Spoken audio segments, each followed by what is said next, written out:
So I thought I'd do a video on the General Civilian Respirator, a gas mask from the United Kingdom of Britain during World War II. Now, there were other countries that used their own variant of this, for instance, the Canadians, and out there I believe there is an Israeli manual on this mask, and I think New Zealand may have also used it as well. But we're going to focus on the British variant of this, the British version of this, and that's the standard one, the most common one, the one you'll see in everyday life pretty much. The Canadian ones were a yellowish beige khaki colour, a sandy colour, a khaki colour, if that makes sense.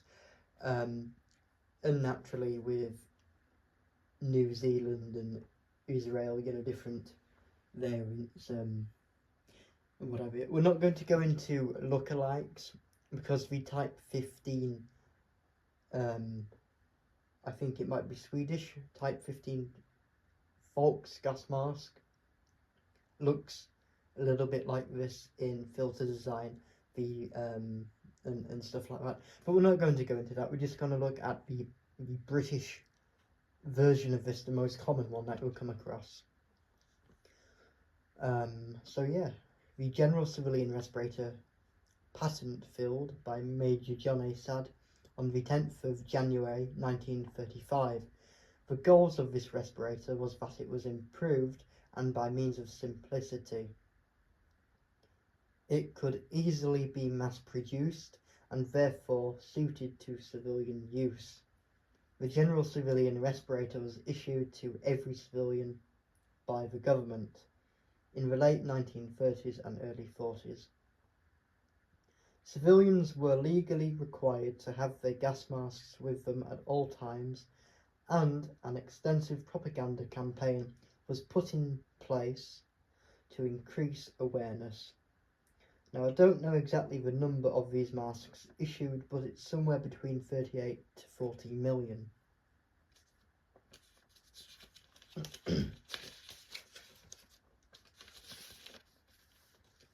The General Civilian Respirator was made from very thin and fairly poor rubber. What I'll do is I'll actually take it out before I continue. And this is the box that they were issued in, with top written on there so you know which way round it goes. So what we'll actually do is I'll see if I've got a segment or a section even to read about the box itself. I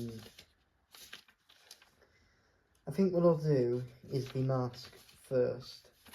So we'll open up the box,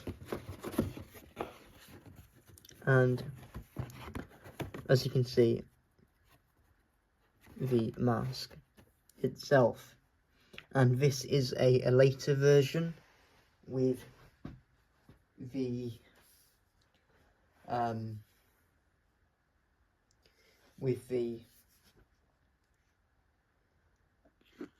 latex seal around the visor piece, and we'll go into why that was done on there later on.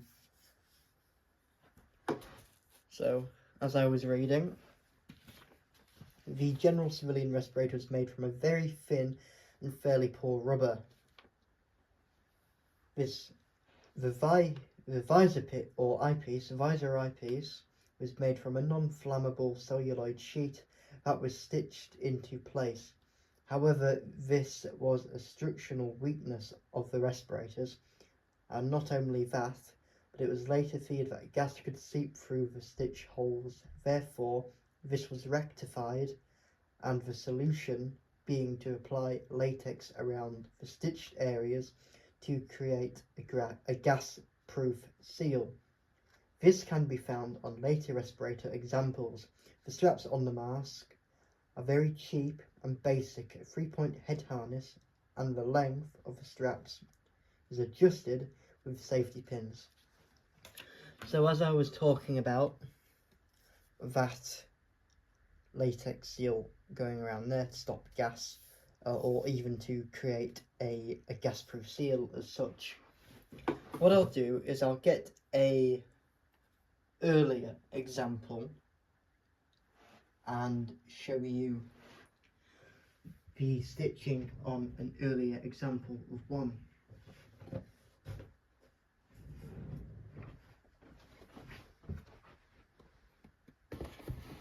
So if I move that over to one side, put that in the frame, as you can see, I don't know how well you're going to see this. What I'll do is I'll try and center them. That one can come over here, that one can move closer in frame. So as you can see, we have the earlier type with the stitched, simply stitched visor piece, and then we have the later type on our right here with that has been rectified with the latex put in place to create a gas-proof seal. And like so, that's simply because they thought, or feared at least, that gas could seep through the stitched holes on the visor piece, and therefore it's rectified to this instead of this. So earlier type, later type. So they're the two types of the General Civilian Respirators. The two main types, at least. They're both the same mask, but the one on the right has been updated, whereas the one on the left is the standard kind of one. What I'll do is I'll show the head harness on these, and I'll show how poor the rubber material is. So they're both out now. We'll start with the earlier model on the left.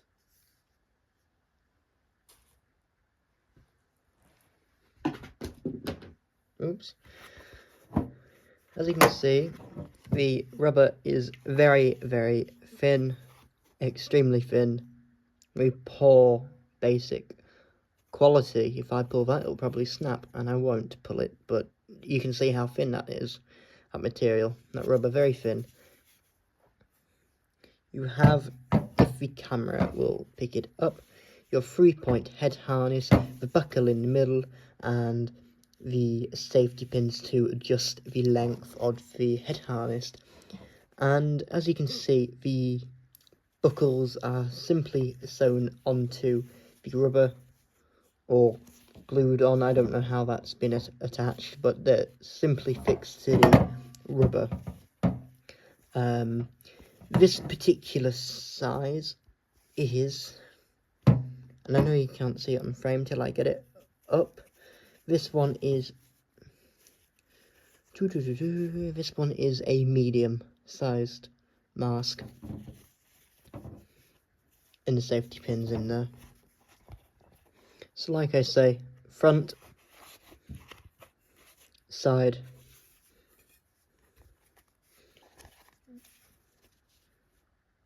back, filter on there, which we'll talk about in a bit.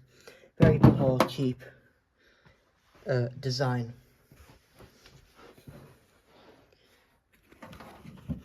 This one has reinforced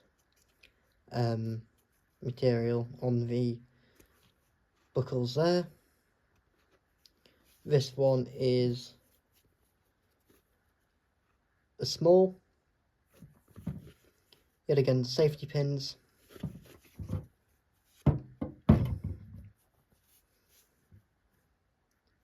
buckle on the back, safety pins, 3-point head harness. Yet again you've got that stitched reinforcements there. Inside the mask, eyepiece, rectified with that latex on there. Very thin, cheap, poor quality rubber.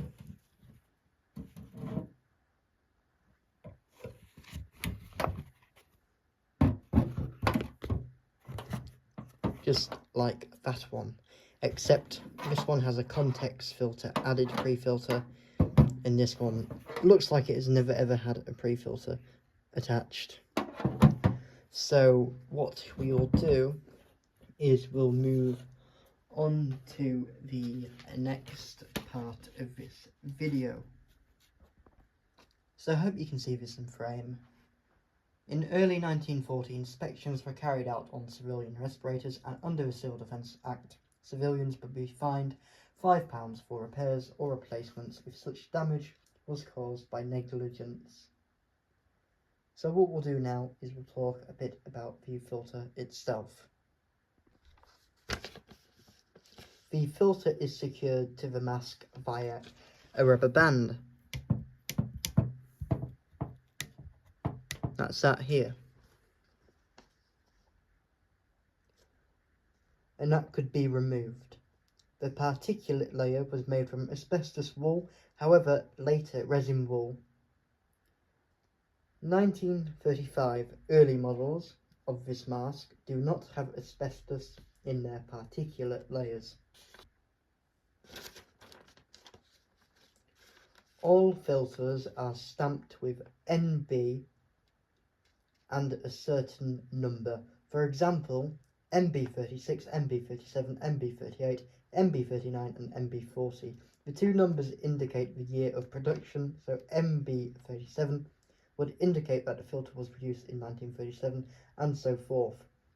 Filters marked with MB42, MB43, MB44 and MB45 are highly unlikely to contain asbestos in their filter makeup. However, it should be noted that all old World War II filters should be treated with the same precautions that those filters known to possess asbestos in their makeup. The context filter, or pre-filter, has been added to this one on the right.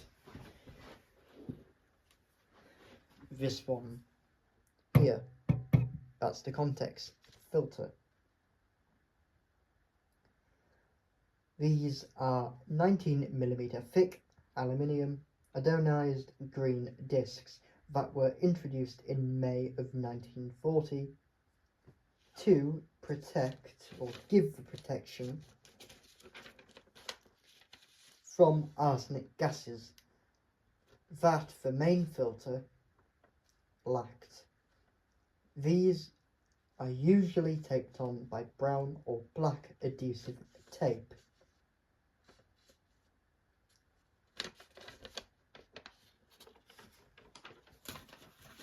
So as you see, taped on with this tape.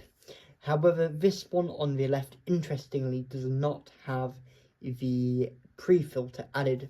So we can take this, well, it looks like, excuse me, it looks like the pre-filter on this one, well, it was never added, as far as I can tell. So it looks like this one never had it fitted. So this one is an earlier mask at least, or just never had it fitted. But in May 1940 they were fitted. So this one is more of an earlier one, and this one is the later one, especially with the latex visor piece. But we know that this one at least was added the pre-filter, context filter even, in May of 1940, or anywhere probably after May of 1940. And as you can see, it's taped on with this tape here.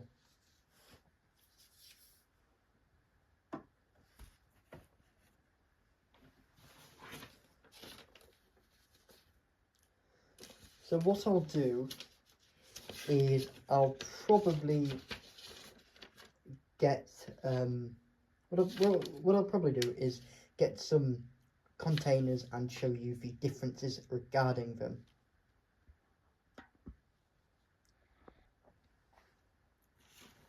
The General Civilian Respirator was issued in a standard cardboard box container. However, no doubt these could get soggy and wet.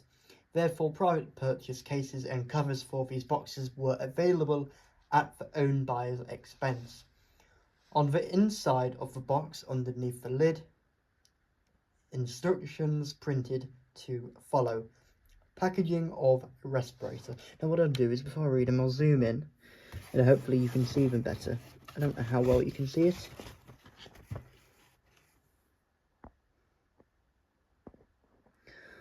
What you can do is you can pause there if you wish. Anyway, packaging of respirator. The respirator should be placed in a box with heavy end container standing on the bottom of the box.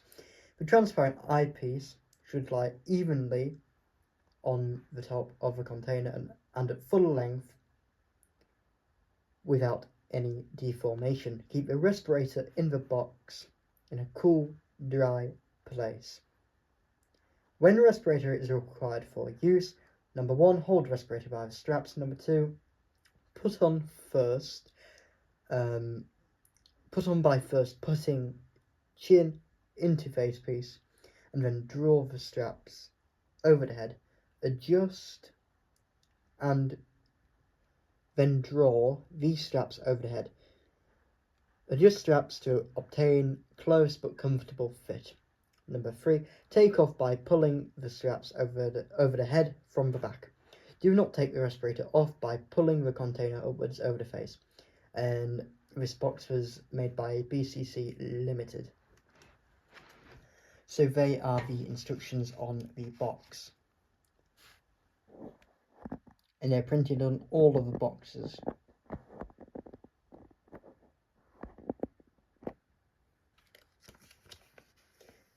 The General Civilian Respirator sits in a cardboard cutout on the bottom of the box, which ensures that the mask is safely secured.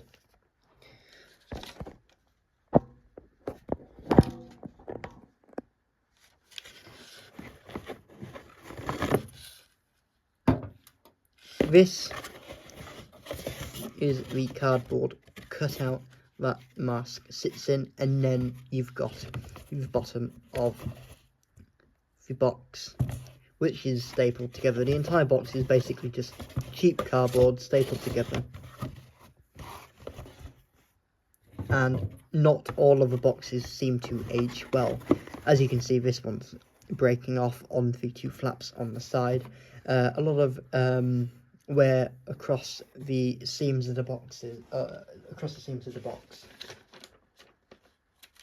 So what I'll do is, because I haven't noted about any private purchase containers, is I'll show you some of my own examples. So what I'll do is I'll move the standard cardboard box to one side, and I'll get out a private purchase container.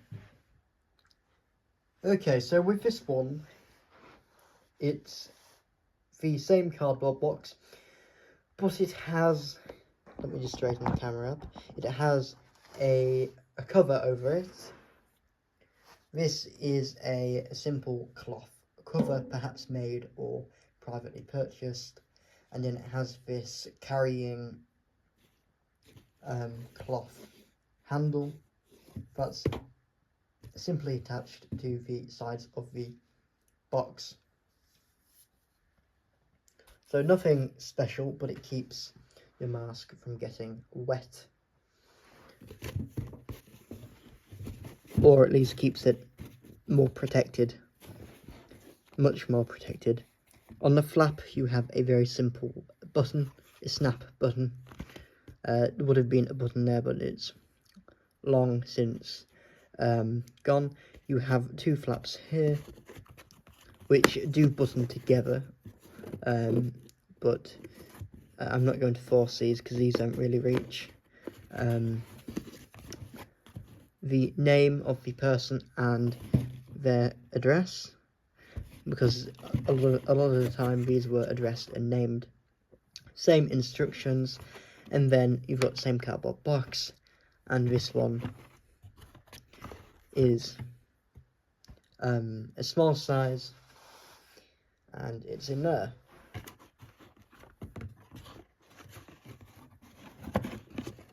Wonderful detail on the box. Very nicely done.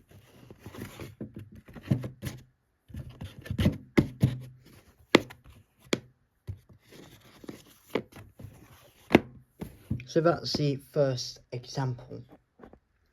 Now you have this one with more of a waterproof cover, and it has a cloth carrying handle which is actually attached to the front of the box rather than on the sides. This civilian respirator is an early 1936 model. So what we'll do is I think it actually opens up the other way. And this one is a bit more fancy. You've got a nice cloth on the inside. I don't know what this is actually. Might be a fake leather. And then you have this on there. And this has obviously been stuck on there, and it's City of Salisbury. Take great care of this respirator. Your life may depend on it. Store in a cool, dry place in this container. Blah blah blah blah blah. It's basically just the same stuff that's on the inside of the box. If you wish to pause there and read, you may. I'm not going to show the mask because even though it's a 1956 example, it's pretty much just the same. I think this one had its context filter fitted in May of 1940, but it's just a waterproof or kind of fake leather case to keep the mask and the box dry. So what we'll do is we'll move on to containers. Here is one of the tins.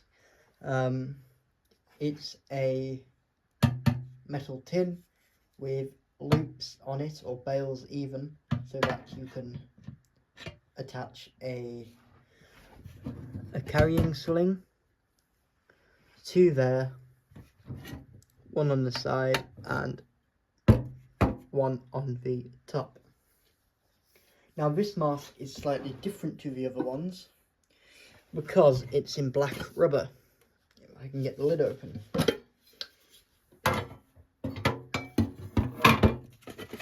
This one is made by Avon Rubber Company, and they made these General Civilian Respirators in black. However, these are slightly better quality than that thin, crappy rubber that all the rest are made from. This one in particular is dated 1939, the 3rd 1939.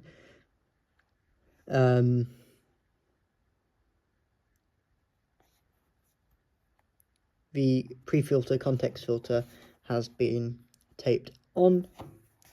The rubber band on the side is made by Leyland and Birmingham Rubber, and it is dated 22nd of the 4th, 37. So not all the dates will match. Most likely they just had a pile of these rubber bands and put them on. This is, I can't really tell, but I think that's an MB38 on there.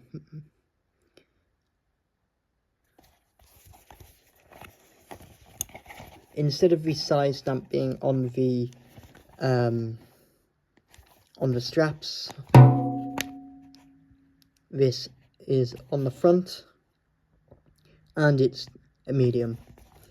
As you can see, the rubber is still very thin, but it's slightly better quality, kind of. Like, only very just. It's still pretty crap, but, you know, these were cheap. Black straps. The safety pins seem to be in decent condition. Yet again, simply just attached directly to the mask. 3-piece, 3-pointed harness, 3 safety pins. Then the inside of the mask itself, and you've got the inlet valve down there, and MB38 stamped down there too. These were very simple to put together. I'm pretty sure they were put together by a banding machine. So very simple. These were produced by Avon, Leyland Birmingham Rubber. Off the top of my head, I can't think of any other companies. PBC maybe, I think.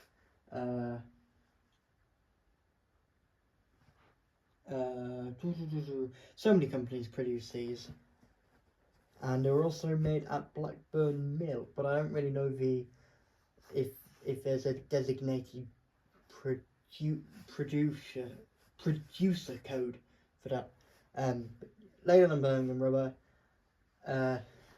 seem to be quite common, and Avon.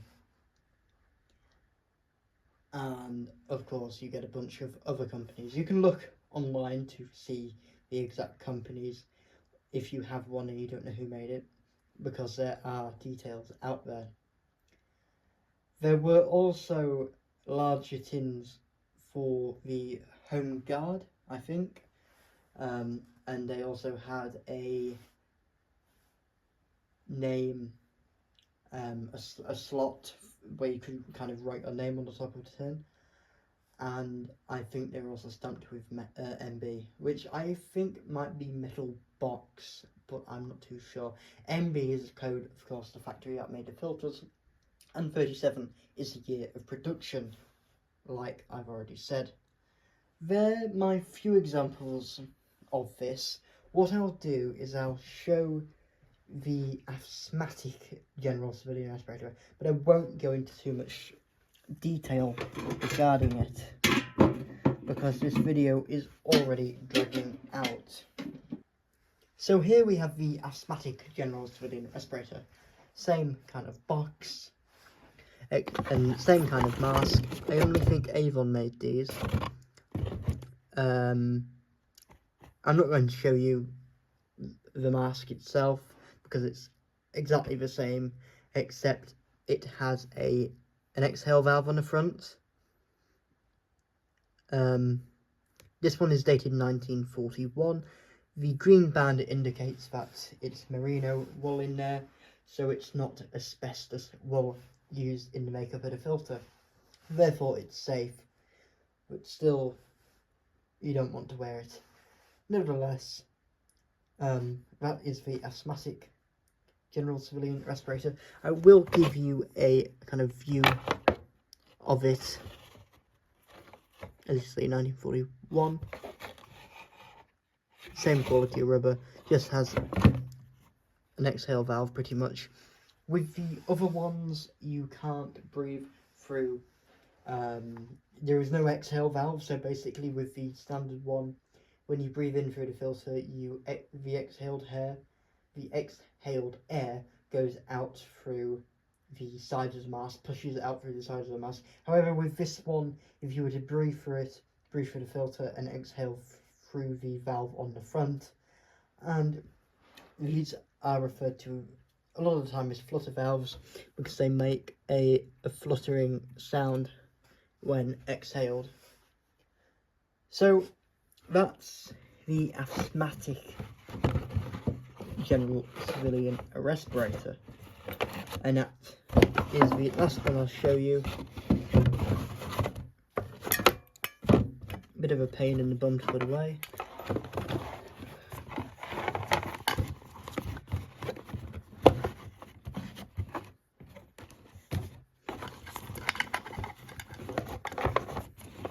If you look online, there are a number of British Pathy videos on how to store the General Civilian Respirator. And what I'll do is quickly show you the chart of war gases, and this is an original one.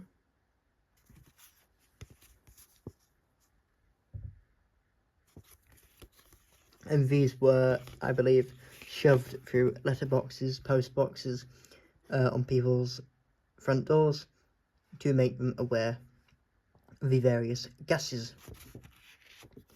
So that is the General Civilian Respirator.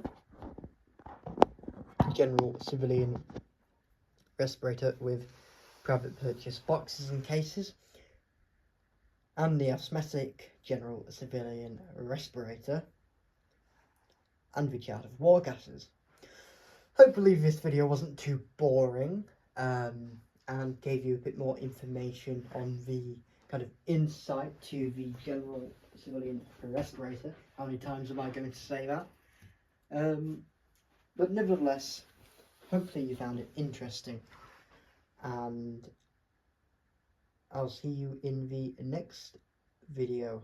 And before I actually conclude this video, I'll say happy holidays, and this will be my last video till probably the new year, or maybe I'll make one just after tomorrow as kind of like a one-off or a Boxing Day special. But hopefully you found this video interesting, and I will do a video on this at some point, but this is, I'm kind of using as a pointer. It is my Royal Flying Corps sword stick from World War One. As you can see, the Royal Flying Corps emblem on there. Anyways, nevertheless, I hope you enjoyed. Going to put all this away and enjoy the festive holidays. Yeah. Bye-bye.